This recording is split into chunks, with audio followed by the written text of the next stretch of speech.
Hello, good morning to all. How are you? Fine. How are you all at home? Give me answer. Fine. सभी अच्छे हो? Okay. Chapter 9 Reproduction in Animal. उसमें हम पढ़ चुके थे रिप्रोडक्शन के बारे में and male reproductive organs and female reproductive organs and after that fertilization complete हो चुका था हमारा and during fertilization zygote is formed and types of the fertilization also हमने कंप्लीट कर लिया था। अब हम आते हैं डेवलपमेंट ऑफ एम्ब्रियो में, यानी जाइगोट का फॉर्मेशन हो चुका है। अब उसके बाद में एम्ब्रियो कैसे फॉर्म होता है। जाइगोट बन चुका है। Zygote after the zygote formation एक बॉल ऑफ सेल का, यानी जाइगोट में भी क्या हो रहा है, डिवीजन डिवाइड्स हो रहे हैं और एक सेल बॉल ऑफ सेल का फॉर्मेशन होता है। बॉल ऑफ सेल का फॉर्मेशन होता है। सेल एक ग्रुप बनाती है, देन आफ्टर टिश्यू का फॉर्म होता है and after the tissue organs of the body form होते हैं। अब ऑर्गन बन गए तो फिर ऑर्गन सिस्टम और पूरा बॉडी प्रिपेयर होता है। ओके, एम्ब्रियो है, एम्ब्रियो डेवलप्ड। अब धीरे धीरे ऑर्गन्स बन गए तो कौन कौन से ऑर्गन्स बनना शुरू होते हैं, जस्ट लाइक हैंड है, लेग है, हेड है, आईज है एंड ईयर्स। धीरे धीरे इन पार्ट्स का फॉर्मेशन शुरू होता है और ऐसी स्टेज जिसके अंदर ये सारे ऑर्गन्स का फॉर्मेशन होने लग जाता है या कंप्लीट हो जाता है, स्टेज ऑफ द एम्ब्रियो, जहां पर ये सारे ऑर्गन्स का फॉर्मेशन हो जाता है, उस स्टेज को हम क्या कहते हैं, फोइटस। उस स्टेज को हम क्या कहते हैं, फोइटस कहते हैं। हैंड है, लेग है, हेड, आइज, जो ऑर्गन्स है हमारी बॉडी में वो सब फॉर्म हो जाते हैं, तब उस स्टेज को हम क्या कहते हैं, एम्ब्रियो की फोइटस। और जब फोइटस कंप्लीट हो जाएगा, फोइटस बन जाएगा, then mother give birth to the baby. तो वो मदर जो है वो बेबी को बर्थ कर सकती है। Okay, again I repeat the development of embryo. Embryo के अंदर सबसे पहले हम फर्टिलाइजेशन में देखा, फर्टिलाइज होकर के क्या बनाया था, जाइगोट बनाया था। अब जाइगोट में क्या होता है, कंटिन्यूअस डिवीजन होते रहते हैं। सेल है तो वो डिवाइड होती रहती है। सेल डिवाइड होकर के किसका फॉर्मेशन करती है, सेल ग्रुप बनाती है और आफ्टर द सेल ग्रुप का फॉर्मेशन हो जाता है तो टिश्यू से फिर ऑर्गन्स बनते हैं। अब एम्ब्रियो डेवलप होकर के क्या बना रहे हैं, ऑर्गन्स बना रहे हैं, डिफरेंट ऑर्गन्स बना रहे हैं अपनी बॉडी में। ये क्या है, स्टेज ऑफ एम्ब्रियो, जिसमें इसको स्टेज को हम क्या नाम देते हैं, फोइटस। और अगर फोइटस बन चुका है, फोइटस कंप्लीट हो चुका है, तो mother is ready to give to birth. Birth करने के लिए, बेबी का बर्थ करने के लिए मदर क्या है, रेडी है। यानी वो बेबी भी पूरा बर्थ, फोइटस जो है वो पूरा बन चुका है बेबी, तो उसको बर्थ किया जा सकता है। हैंड्स के अंदर भी इंटरनल फर्टिलाइजेशन प्रेजेंट होता है, लेकिन वो क्या करती हैं, बेबीज का फॉर्मेशन क्या करती हैं, हैंड्स जो है वो बेबीज का फॉर्मेशन करती हैं। तो हम क्या कह सकते हैं, आंसर इज नो। वो क्या करती हैं, एग को देती हैं। तो मैंने आपसे पहले भी डिस्कस किया था कि एग को फॉर्म करना, एग को बर्थ करना और बेबीज को बर्थ करना, देना, ये इसके आधार पर रिप्रोडक्शन जो होता है वो कितने टाइप्स का होता है, 2 टाइप्स का, ओविपेरस और विविपेरस। ओविपेरस और viviparous. Now student, I am rubbing the board.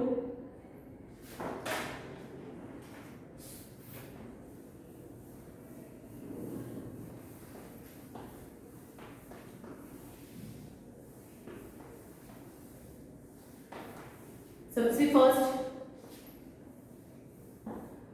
Viviparous. Viviparous और ओविपेरस।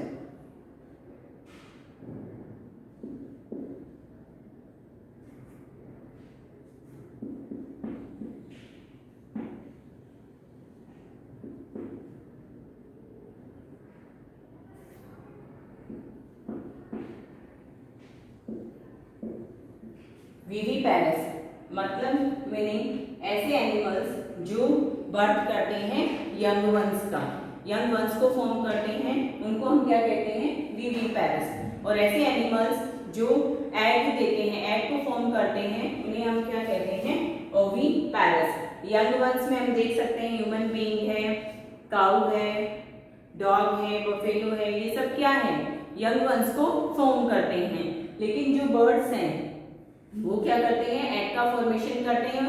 आफ्टर दैट क्या होता है, एग को फॉर्म करते हैं और एग बाद में हैच होता है और धीरे धीरे उनका बेबी बाहर निकलता है और फिर वो धीरे धीरे ग्रोथ करके एडल्ट बनता है। बेबी का ग्रोथ सबसे पहले स्मॉल बेबी होता है, फिर उसके अंदर धीरे धीरे चेंजेस, कंटिन्यूअस चेंजेस कब तक होते रहते हैं, जब तक वो एडल्ट नहीं बनता है। जब हम बोर्न होते हैं तब बहुत छोटे होते हैं, जैसे जैसे बड़े होंगे वैसे वैसे हमारी बॉडी में काफी सारे चेंजेस आते हैं और एक स्टेज ऐसी आती है उसके बाद में हमारी ग्रोथ रुक जाती है, यानी अब हमारा बॉडी कंप्लीट हो चुका है, फॉर्म हो चुका है, उसके बाद में हमारी बॉडी में ग्रोथ नहीं होती है। ओके, तो बेबी से एक एडल्ट बनने का कंटिन्यूअस चेंजेस बॉडी के अंदर होते रहते हैं। देन आफ्टर ये क्या होते हैं, स्टॉप हो जाते हैं। ओके,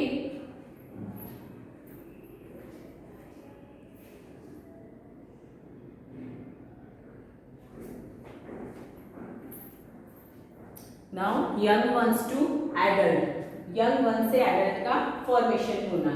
इसमें हम कुछ एनिमल्स की लाइफ साइकिल को देख रहे हैं कि जब वो बोर्न होते हैं तब से लेकर के उनमें क्या क्या चेंजेस आते हैं। Life cycle of the silkworm, silkworm की जो लाइफ साइकिल है उसमें सबसे पहले जैसे एक एग दिया जाता है, एग के बाद में वो कन्वर्ट होता है larva.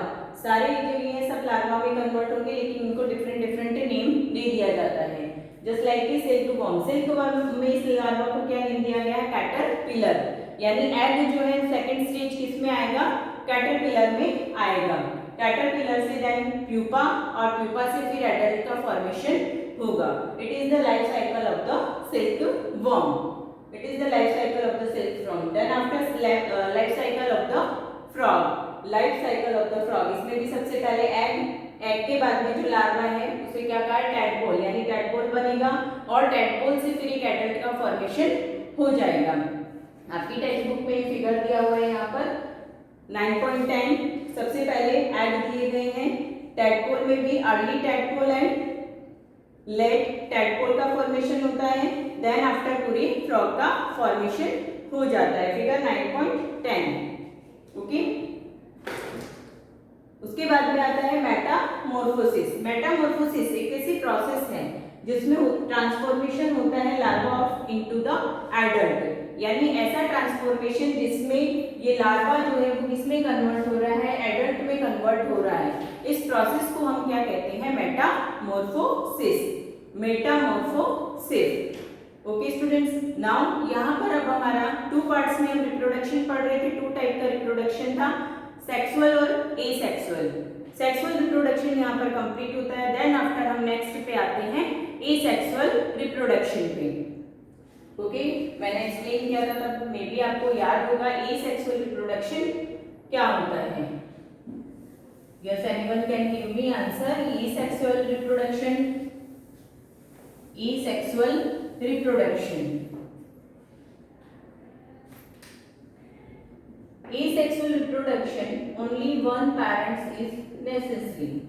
In this type of the reproduction, only one parent is necessary. एक ही parent के थ्रू पूरी बॉडी का फॉर्मेशन हो रहा है, तब हम इसे क्या कहते हैं, asexual reproduction। सेक्सुअल में मेल और फीमेल दोनों पार्ट्स का होना बहुत ही जरूरी होता है और उनके बिना रिप्रोडक्शन पॉसिबल नहीं होता है। लेकिन एसेक्सुअल रिप्रोडक्शन जो है वो ओनली वन पैरेंट से ही पॉसिबल हो सकता है। तो चलिए सबसे पहले हम एसेक्सुअल की स्टेप्स को डिस्कस करते हैं, ठीक है।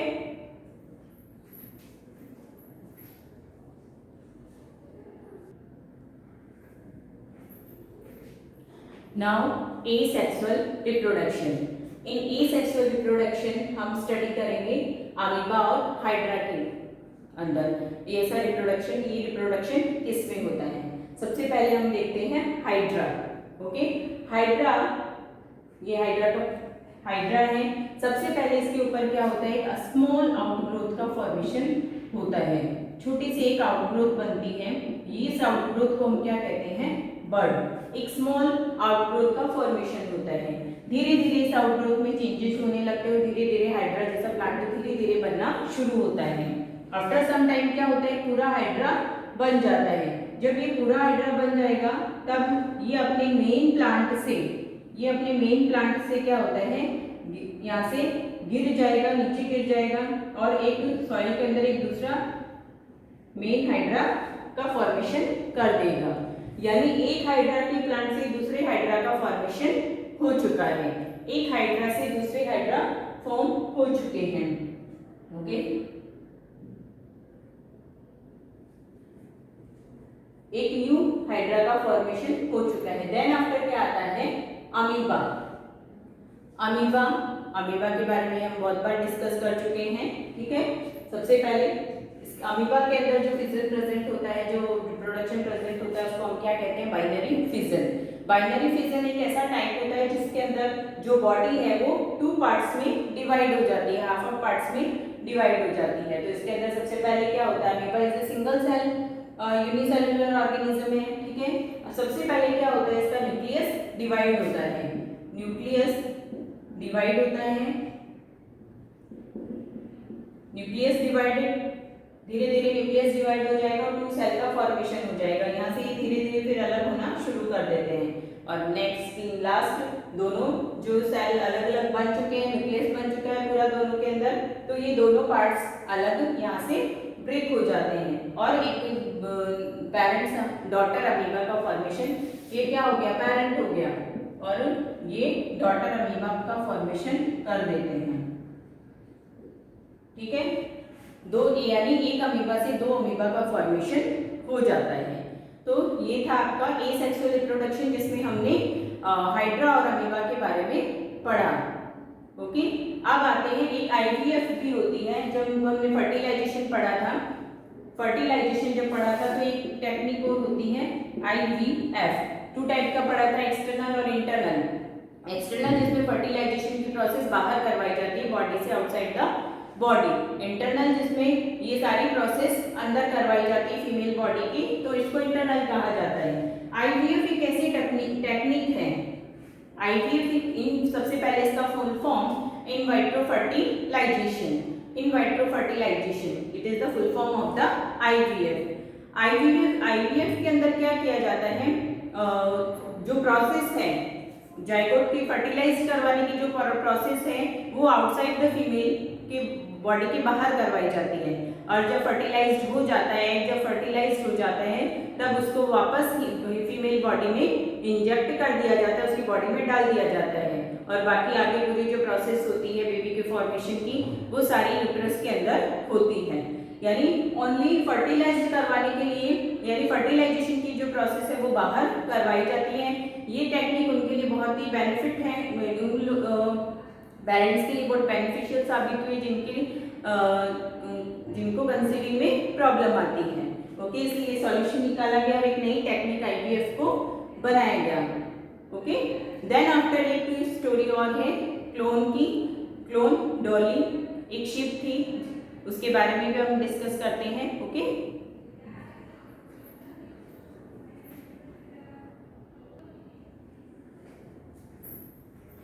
Okay students, now after last topic आपका क्लोनिंग। इसमें क्लोनिंग सबसे पहले जो क्लोनिंग की गई थी वो किसकी गई थी, डॉली शिप थी, उसकी क्लोनिंग की गई थी। क्लोनिंग का मतलब होता है एग्जैक्ट कॉपी का फॉर्म करना, यानी आप जैसे हैं सेम वैसा ही बना देना। ओके, इसलिए सबसे पहले क्लोनिंग का ये मतलब होता है exact copy of a cell की एग्जैक्ट कॉपी का फॉर्मेशन करना। सबसे पहले scientist Ian Wilmut and colleagues at the Roslin Institute in Edinburgh, ये साइंटिस्ट थे और इन्होंने रोजलिन इंस्टीट्यूट एडिनबर्ग में ये एक्सपेरिमेंट करके देखा था। डॉली वॉज बोर्न 1996 में इसका बोर्न हुआ था। 2 शिप थी, मैमरीलैंड एंड स्कॉटफिश ब्लैकफेस ईव्यू, ये 2 टाइप की शिप थी और इससे इन दोनों को मिक्स करके एक क्या बनाया गया, डॉली शिप को बनाया गया। डॉली शिप के लिए क्या किया गया, इससे एक सेल ली गई और इसका जो स्कॉटलैंड ब्लैकफिश ईव्यू था उसका एग लिया गया, एग से न्यूक्लियस को रिमूव कर दिया गया एंड देन आफ्टर क्या किया गया, उसको उसकी बॉडी में वापस इंजेक्ट करवा दिया गया और फिर उसका धीरे धीरे ग्रोथ प्रॉपर होता रहा और डॉली का फॉर्मेशन हुआ। और डॉली जो है वो डाइड हुई 14 फैब 2003 में, 14 फैब 2003 में।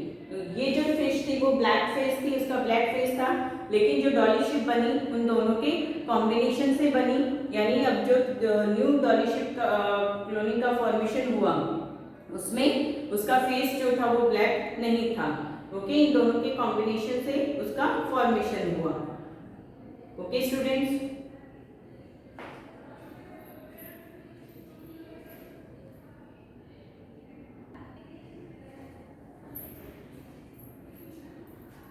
सी मेमरी ग्लैंड सेल। स्कॉटिश जो टाइप की शिप थी उसका फेस का था ब्लैक था, इसलिए उन साइंटिस्ट को क्या करना था, क्लोनिंग में हम क्या कह रहे हैं, सेम एग्जैक्ट कॉपी बनेगा। अब इनको इसका ब्लैक फेस नहीं चाहिए था, तो इन्होंने क्या किया, इनके अंदर चेंजेस किए, यानी ये जो है इससे सेल लिया और इसके न्यूक्लियस को हटा करके वापस इसके अंदर इंजेक्ट करवा दिया गया।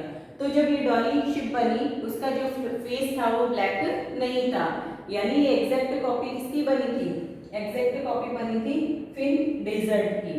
फिन डेजर्ट ये जो फर्स्ट थी, ओके, उसकी एग्जैक्ट कॉपी बनी थी, यानी जो ब्लैक फेसेस नहीं था इसका स्कॉटिश ब्लैक फेस का, उसका व्हाइट फेस पूरा बना था।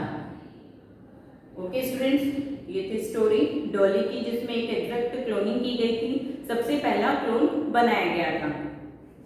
Now chapter is finished here. Okay, you have to read carefully at your home. In next lecture we will solve our exercise of this chapter. Okay students, bye.